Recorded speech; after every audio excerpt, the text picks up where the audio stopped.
आज हम लोग हिस्ट्री के बारे में कुछ ऐसी तारीखें पढ़ेंगे और ज़्यादा तो जिक्र नहीं करेंगे, लेकिन मैं आपको एक इशारा दूंगा हिस्ट्री पढ़ने का कि कोई सी एक की तारीख पकड़ लें जो आपके दिमाग को बैलेंस कर सके और आप सोचें हाँ कि इस तारीख के इधर की घटनाएं कुछ हैं और इधर की घटनाएं कुछ हैं। अगर ये तारीख में ऐसा नहीं होता तो शायद पूरी करवट ही बदल जाती इतिहास की।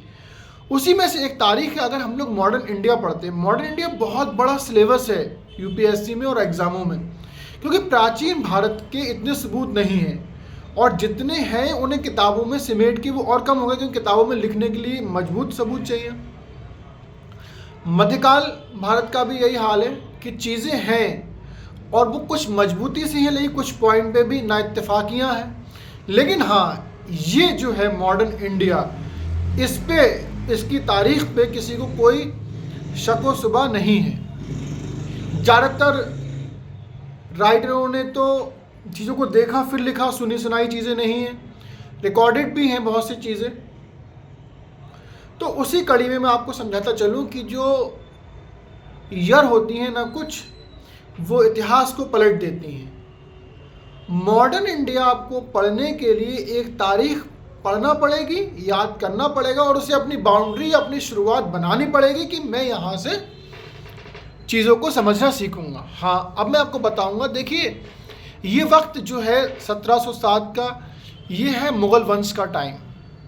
मुग़ल वंश वैसे 1857 तक रहा, जब इसके आखिरी राजा को मारकर रंगून में नहीं दफना दिया जाएगा, जो बहुत बड़े राइटर हुए बहादुर शाह जफ़र, उन तक।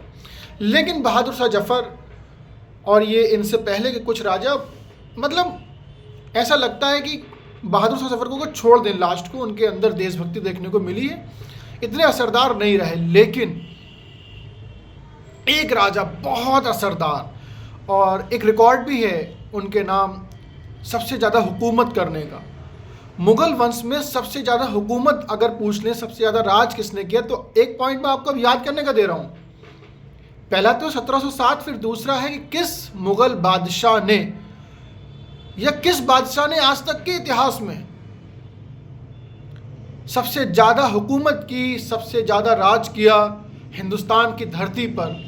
तो वो नाम है हज़रत औरंगज़ेब आलमगीर। हाँ, आपने ठीक सुना, जिस मुग़ल बादशाह को आप औरंगज़ेब के नाम से जानते और पहचानते हैं, उनका पूरा नाम कुछ इस तरह से है, हज़रत औरंगज़ेब आलमगीर।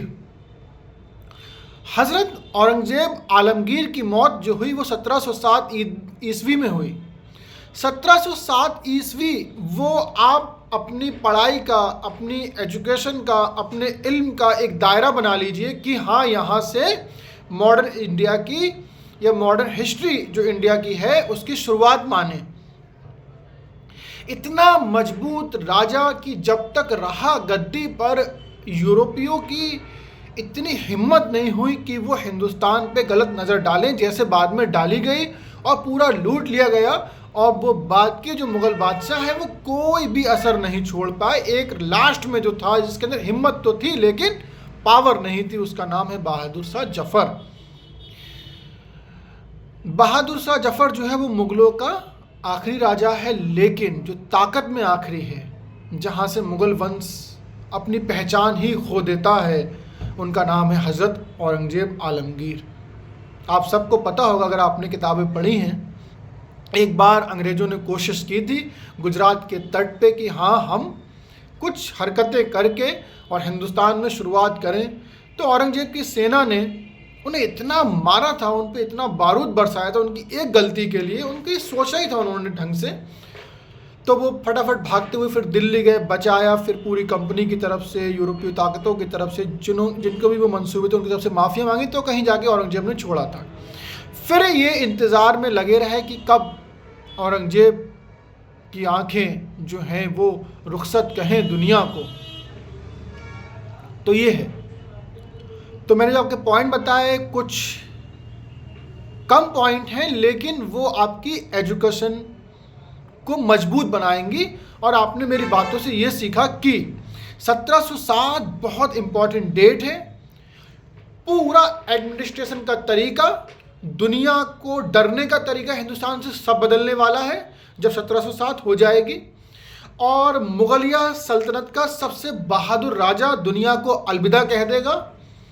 फिर उनके बाद जितने राजा आएंगे वो बिल्कुल काबिल नज़र नहीं आएंगे, आपको बहुत बहुत खामियां नज़र आएंगी।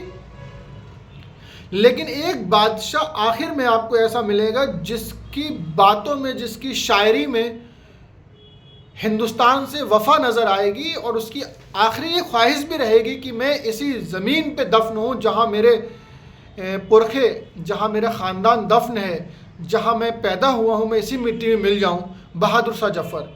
लेकिन अंग्रेज़ उनकी ये ख्वाहिश पूरी नहीं करेंगे और उनको रंगून भेज देंगे, बर्मा भेज देंगे, जहाँ उनकी कब्र आज भी है। तो आप ध्यान रखें कि अपनी पढ़ाई को इस तरीके से करें कि कुछ तारीख है, मैंने सिर्फ एक तारीख का जिक्र किया, सिर्फ एक, मेरी पूरी बात में सिर्फ एक तारीख है, 1707 ईस्वी, हज़रत औरंगजेब आलमगीर का रुखसती का वक्त है। और मैंने आपको यही बताया कि जितने बीच के राजा हैं वो आपको काबिल नहीं मिलेंगे। फिर जो अंतिम राजा होगा जिससे अंग्रेज अपनी ताकत के बल पे हिंदुस्तान से निकाल देंगे, उनकी कब्र भी बर्मा में बनेगी जो आज भी है, उनका नाम है बहादुर शाह जफ़र सेकंड।